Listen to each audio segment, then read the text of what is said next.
Hi guys, it's May from Rehab-U Movement and Performance Therapy. Welcome to the Pick My Brain segment of the blog, episode 2.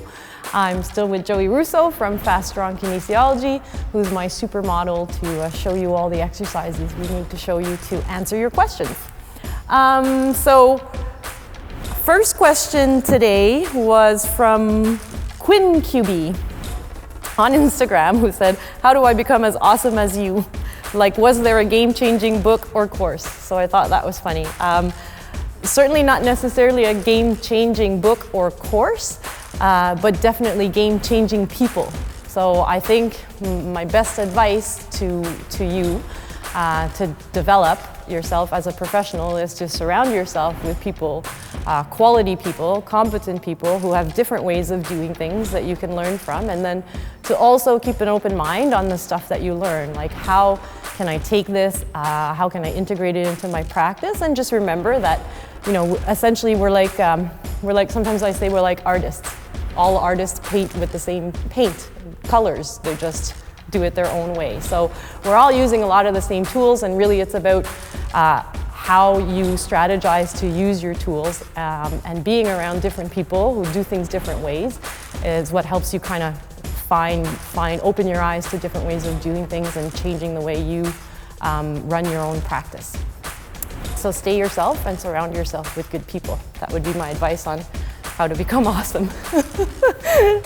Next question from WJ Barks. Thoughts on SI joint dysfunction, specifically how to identify it and how to correct it. Well, first of all, identifying it, depending if you're coming at it from a coach's perspective or from a clinician's perspective. So obviously, if you're a clinician, there are all kinds of different assessments and provocation tests that you can do to see whether there's SI joint dysfunction, which I won't go into. I'll answer this more from a coach or trainer's point of view. As you do the history with your patient who presents with SI kind of joint pain, usually they'll point it out pretty efficiently. So it does radiate to other areas, but a lot of people with SI joint dysfunction will have pain right in the SI joint, and they can point to it pretty easily, and believe it or not, that's a good way to identify it. Other ways are, as you do your history with your patient, to know that often the SI joint is stressed by jarring of one hip. So if there's a mechanism like I fell on one hip, snowboarding, whatever, or I stepped off, I missed the curb, or I missed a step and I stepped off on one leg much too hard, those will be the kinds of mechanisms that you might have that might indicate something going on in the SI. Definitely a thorough assessment. And you know, sometimes there will be things going on structurally that will need a clinician or you know, other health professional to get their hands on people, because the SI joint, if there's a posterior rotation of the ilium, that's going to stress the SI joint. Now, and you can get a posterior rotation of the ilium if you've got, like, for example, a lumbar rotation to one side. So if my lumbar is a bit rotated to the left, I mean, I have posterior rotation of my left ilium, and that might end up putting my SI joint into like a closed pack position. So that might irritate my SI joint. The second part of the question was how to correct it. Coming back to how to identify it, I just want to still show you guys a couple of things that you can do as a coach or trainer. Not that you should be diagnosing anything, but that could indicate to you that, you know, you need to do something to make the SI joint feel better, or to target the SI joint and target what we'll talk about later, force closure of the SI joint. So easy tests to do.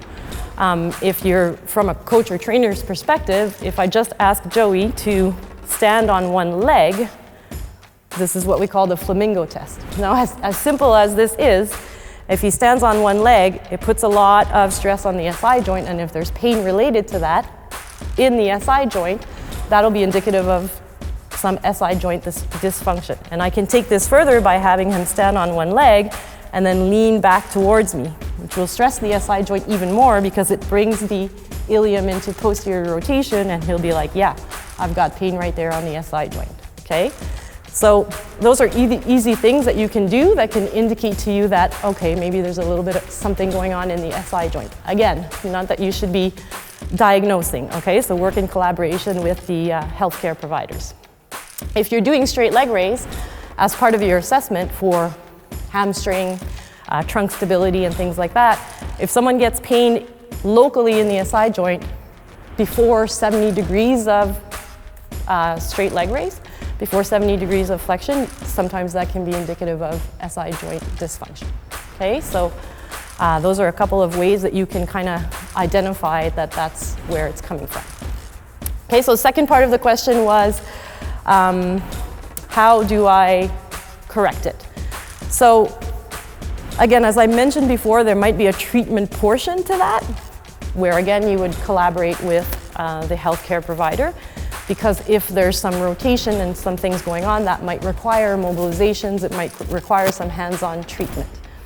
That being said, you can do a lot of stuff and you can give your client a lot of things to self-mobilize the SI joint, create a little bit more space, and then restabilize. So I always work in three phases, mobilization, activation, integration. So in the mobilization sequence, we're creating space, or better space to move in. Activation sequence, we're creating awareness or stability. And then in the integration sequence, can we layer movement on top of that? And what kind of movement do we layer on top of that to change behavior? So a lot of what I have found that works with people who have SI pain and SI joint dysfunction in the mobilization sequence is to either give them an exercise where they can do traction, like traction on the hip and SI joint, or like an SI stretch. Okay, so I'm going to show you what the SI stretch would look like. So he lies down on the table, bends the knees, crosses the knees one on top of the other, and then gets this as tight as he can, but he's got big hamstrings, so he can't get any tighter than that. And then he lets the legs fall over.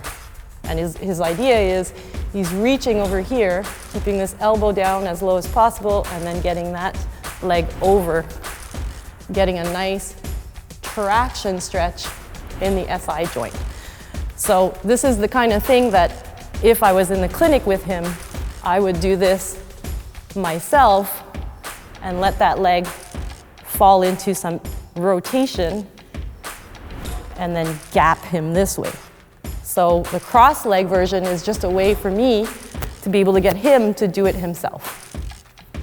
Okay, another thing that he could do, because often people really like traction, so long leg traction when they have SI compression, he can do that himself using a band that he attaches to the squat rack around the foot, and then he kind of leans back, and he gets that traction effect on his SI joint.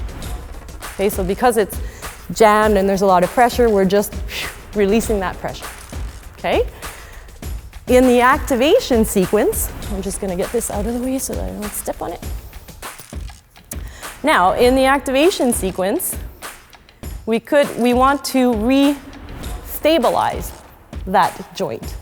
Okay, and a lot of the times, some of the ways that the SI joints get stressed is either the movement of the ilium or the lateral stability of the pelvis. Okay, so reintegrating that and reintegrating strength in the single leg position is often helpful. So we would have Joey work the single leg front racked hold. So he's going to rack both kettlebells at the shoulder and then just do a single leg hold. And we want full lockout at the knee here, full hip extension, and of course we want him to not lean back too much. Good. Perfect. Okay, so we've pulled and yanked and stretched that joint, and now we're re-stabilizing it using this kind of exercise. If this was difficult to tolerate, okay, we could have him just do a single leg heavy hold. not a single leg, double leg, heavy hold with a kettlebell on only one side. Okay, so we're still working that frontal plane stability, but a little less aggressive than standing on the one leg if that was very symptomatic. Now in the integration phase, a lot of what we want to layer as far as movement on top of that to get SI joint force closure so that we can get, so that means stability of the SI joint that comes from the muscles that cross the joint as opposed to the bony form closure. Functional backline exercises work well. So left hip crossing with right shoulder, okay? In very easy terms is your functional backline. So anything that you do that works that crossover pattern is going to be helpful at stabilizing the SI joint, so getting that force closure. So you could do, for example, a single leg RDL supported on the side that you want to work on, or do both sides, which is always even better in an ideal world. So a single leg RDL and band pull. So we're working left glute, right lats, okay, and getting that crossover and that force closure of the SI joint. Again, if this was too aggressive because of the single leg stance on that SI joint, he could be in a lunge position and just doing a row from a lunge position, but with the back knee actually on the ground. So down in a lunge, yes, and just doing a row from there. So he's still gonna be using that left glute to stabilize the position and do the row. So he's still gonna get that functional back line. Again, it's just a little less aggressive on the SI joint because he hasn't got all of his weight on that one leg. All right? So that's what I have found with people I see who have SI joint dysfunction, works well. The mobilization portion of it really relieves that feeling of pressure and pain in the SI joint. And then the reactivation and the integration phase is just getting that stability using the muscles instead of having that form closure where the SI joint is jammed and people have that pain. So hopefully that answers your question, and stay tuned for the next episode of Pick My Brain.